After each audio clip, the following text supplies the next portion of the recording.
Hello there, is it Carol? Hi, yes. Oh, hi, Carol. That's right, I'm Dr. Mishra, one of the psychiatrists in the team. Yeah. I understand that you had some concerns about Mark. Oh, yes. How long have you got? I understand he's seeing you for this new therapy, and honestly, since he's been seeing you, he has become a million times worse.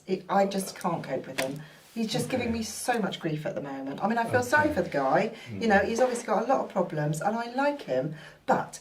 You know, several times a day, a phone call. Right. Every Friday, I can predict it. 5 o'clock on a Friday, it's Mark on the phone for you. And it'll be, oh, I'm going to jump off the bridge, I'm going to slash my wrist, I'm going to do, you know, I can't get through the weekend on my own. I have to get the community treatment team involved over the weekend.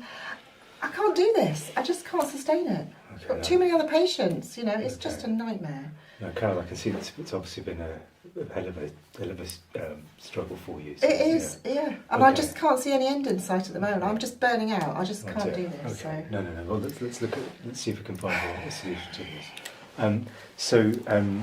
So Mark's been calling you up every several times a day, and that's just got sort of more frequent, is it? In the last sort of few weeks since I know he's been doing this therapy with you, it's just got worse and worse. Okay, and the kinds of things he's been doing are sort of threatening. You said threatening to hurt himself, saying he you know he can't be at home by himself. If he does, he's going to do this, he's going to do that. Okay. And you know I have to take him seriously because he has harmed himself in the past. I can't just say, oh, you know, on your bike, sure. you know.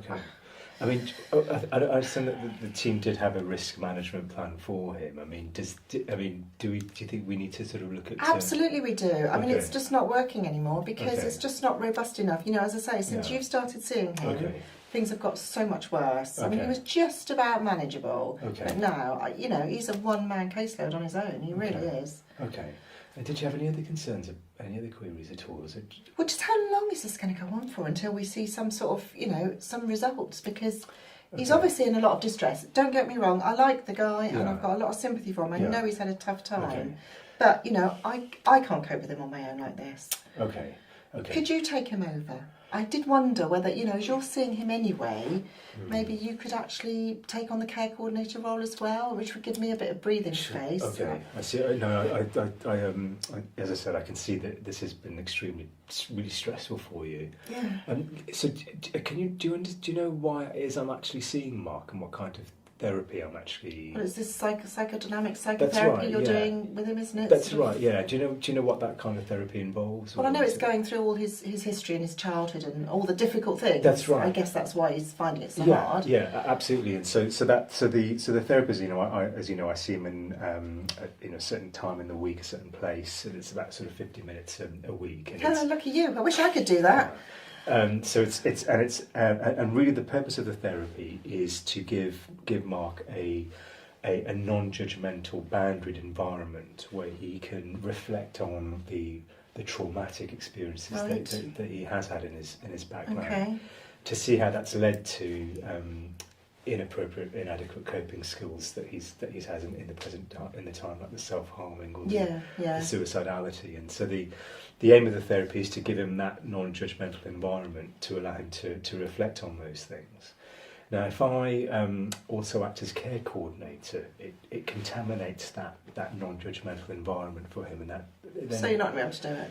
Well, so what can I do? It's sort of we can certainly come on to that, but it basically renders the therapy that Mark's having, you know, it would start to become ineffective, and so it does have an evidence-based treatment, and so we want to give Mark the best opportunity to get well with this treatment. Right.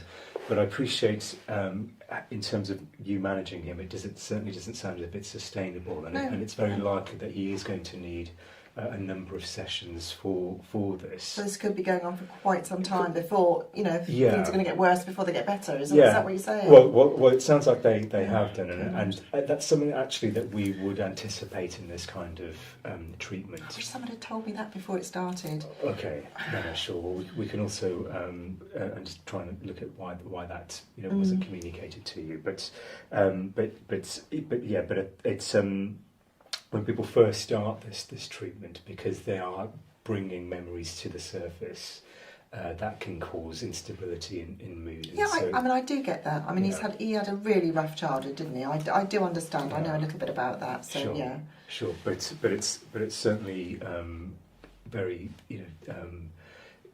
obviously very obvious to me how difficult these things have been for you. So we just need to think about what we can do to move forward. So you can't see him even maybe just an extra hour a week or something, just to take some of the pressure off?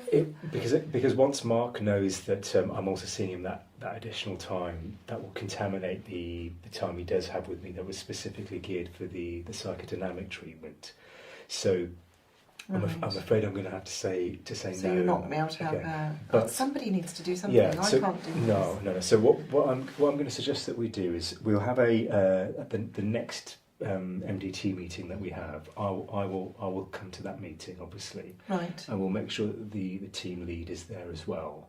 And this will be the first case Good luck with that. Yeah. Okay, but this will be the first case that we discuss because it sounds as if it's certainly been a struggle for you in terms of the demands on the time. I can't do this for very much longer. I can't keep up this level of work with him for very much longer. No, sure.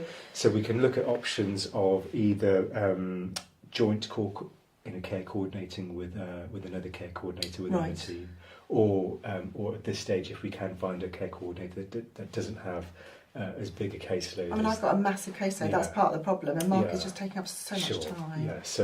So whether we look at people's caseloads and find someone, But you'll be there to back me up on that and say, I'm not making this up. No, I mean, he really is. Absolutely. A lot at the moment. Yeah, because as I said, it's something that we would have anticipated would have happened. That there would be more demands on his time when he first starts the treatment. But we need to find a solution to make things sustainable for you.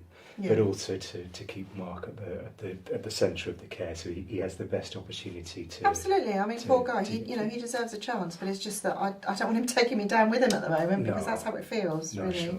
Okay, so we'll get that meeting arranged. Okay, thank you.